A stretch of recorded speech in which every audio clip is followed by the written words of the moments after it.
titled Nihilism: What Remains When Meaning Disappears. There is a word that has quietly seeped into our time like a thin, persistent fog. Nihilism. It does not arrive with noise. It does not break down doors. It settles slowly, almost invisibly, like a thought that appears in the middle of the night and refuses to leave. What if none of this has any meaning? But before nihilism became a feeling, it was an idea. The word itself comes from the Latin nihil, meaning nothing. And yet, what began as a philosophical term has become something far more intimate, almost a shared emotional climate. In the 19th century, particularly in Russia, the term nihilist was used to describe those who rejected authority, tradition, and belief systems that could not be justified through reason. It was at first an act of rebellion, a refusal to accept inherited truths. But rejection has a cost, because it is one thing to dismantle the world and quite another to rebuild it.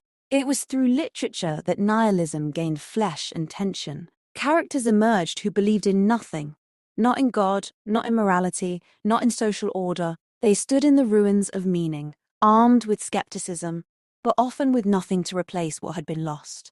And then came one of the most decisive voices in this story: Friedrich Nietzsche. When Nietzsche declared that God is dead, he was not celebrating the death of a deity. He was diagnosing a cultural shift. The structures that had given meaning to human existence for centuries, religion, absolute truth, divine order, were collapsing. And with them, something else was fading: purpose. Because when there is no higher order, no ultimate reference point, the human being is left suspended in an open, silent space. Free, perhaps, but also disoriented.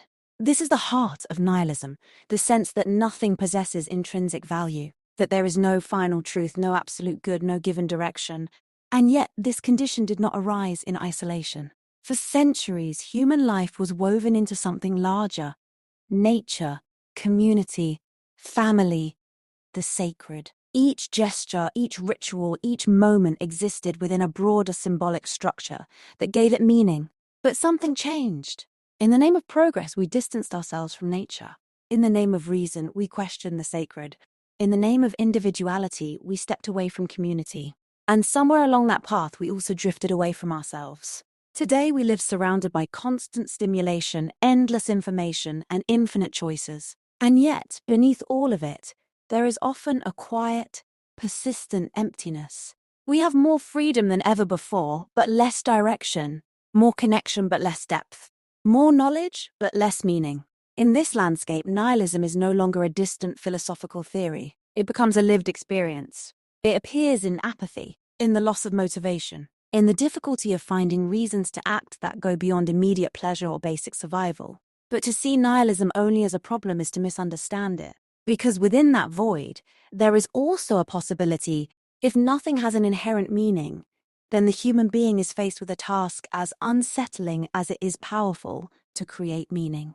Nietzsche himself hinted at this transformation. He spoke of two forms of nihilism: passive nihilism, the kind that looks into the void and retreats, that resigns itself to meaninglessness; and active nihilism, the kind that confronts the void and responds, that destroys, yes, but in order to build, that accepts the absence of given values and dares to become the author of new ones. This is not an easy path. To create meaning without guarantees, without absolute truths, requires courage. It requires standing in uncertainty without turning away. Perhaps the mistake is to believe that we must return to old certainties or escape the emptiness altogether. Perhaps what is required is something else: to pass through it, to face the silence without filling it too quickly, to rediscover nature, not as an idea but as an experience, to rebuild connections, not out of obligation but out of awareness, to listen, once again, to the questions that still echo beneath the noise. Maybe the problem is not that we have lost the gods. Maybe it is that we do not yet know what to do with the space they have left behind. And in that space, uncomfortable, open, and uncertain, something profoundly human emerges: the possibility of shaping a life that has no given meaning and giving it one anyway.